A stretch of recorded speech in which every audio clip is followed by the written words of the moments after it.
Oke, assalamualaikum warahmatullahi wabarakatuh. Hari ini kita sedang di kebun sawit ya teman-teman. Ini punya teman kita ya teman-teman. Punya teman saya.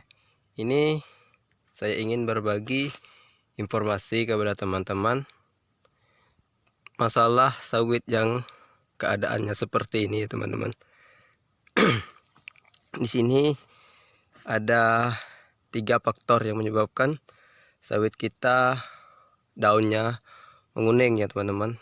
Faktor pertama yaitu kelebihan air ya teman-teman. Faktor kedua kekurangan air, dan faktor ketiga itu kekurangan unsur hara ya teman-teman. Di sini kalau menurut saya ini sawit kekurangan unsur hara teman-teman, karena untuk lahannya sendiri tidak tergenang. Walaupun dia berpasir, pasirnya tidak terlalu pasir campuran tanah, ada sedikit pasir ya teman-teman. Sini saya menyimpulkan bahwa ini sawit kekurangan unsur hara magnesium ya teman-teman. Kalau sawit kekurangan unsur hara magnesium, ya kondisinya akan seperti ini ya teman-teman. Ini daunnya mati. Ini dari yang punya, saya tanya, apakah pernah aplikasi kapur pertanian ataupun ya sejenis kapur pertanian ataupun yang lain, ataupun dolomit ataupun kiserit? Saya tanya, belum pernah.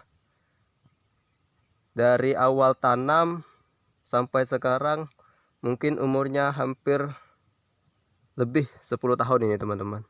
Saya tanya, belum pernah dikasih kapur. Saya sarankan ini harus dikapur ya teman-teman. Kalau udah kondisi seperti ini harus kita kasih agak lumayan lebih dari yang dosis yang seperlunya.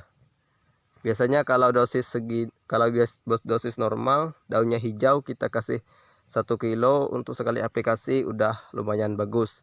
Tapi kalau udah kondisi seperti ini, kondisi udah parah, maka ini harus kita aplikasikan dengan dosis yang agak tinggi. Jadi kepada teman-teman yang bertanya, kalau udah gini bisa sembuh nggak? Kalau yang udah kena ya nggak bisa sembuh lagi ya teman-teman. Tapi dia akan kembali bagus pada pucuk mudanya teman. Jadi pucuk mudanya nanti tidak akan terkena lagi, tidak akan kering seperti ini ya teman-teman. Jadi meskipun kita punya modal ataupun kita berkebun sawit, ini yang pertama yaitu ilmu kita dalam melakukan budidaya ya teman-teman, budidaya perkebunan ini. Meskipun kita punya modal tapi kita tidak punya ilmu untuk pengolahan lahan, maka ya hasilnya seperti ini ya teman-teman. Ini dari mulai pemupukan itu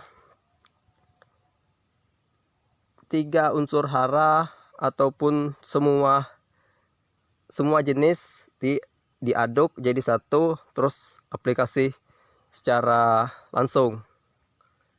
Jadi kalau cara aplikasinya seperti itu, maka mungkin ada kekurangan, kurang bagus gitu teman-teman cara kita aplikasinya.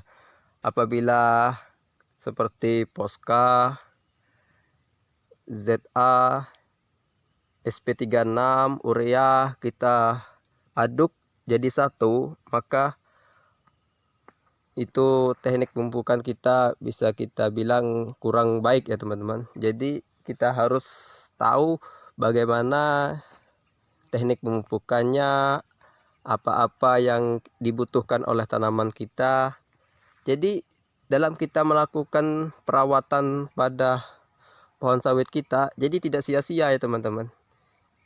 Ini meskipun kita pupuk dengan dosis seberapapun, apabila tidak kita cari masalahnya di mana, maka otomatis ya masih seperti ini.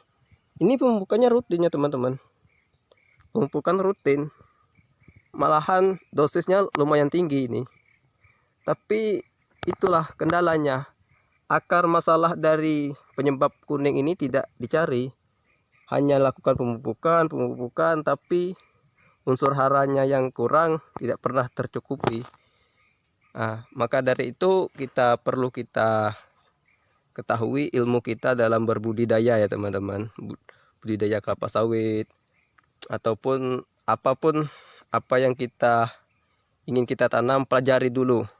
Jadi dalam kita melakukan penanaman, maka otomatis modal yang kita keluarkan tidak cukup terlalu besar. Jadi ini hanya sebagai saran dari saya teman-teman. Ini berkebun kelapa sawit ini lumayan besar modalnya teman-teman. Jadi bagaimana caranya kita untuk meminimalisir modal tapi kualitas kebun kita itu bagus ya teman-teman. Jadi ya seperti ini bagaimana caranya. Mungkin video ini semoga bermanfaat bagi kita teman-teman, bagi pemula. Di sini saya hanya ingin berbagi informasi, bukan bermaksud saya untuk menggurui yang sudah senior-senior di kelapa sawit. Tapi saya ingin berbagi pengalaman kepada teman-teman yang menonton video saya ini. Semoga video ini bisa bermanfaat bagi saya dan bagi teman-teman semua. Baiklah, wabillahi taufiq wa hidayah. Wassalamualaikum warahmatullahi wabarakatuh.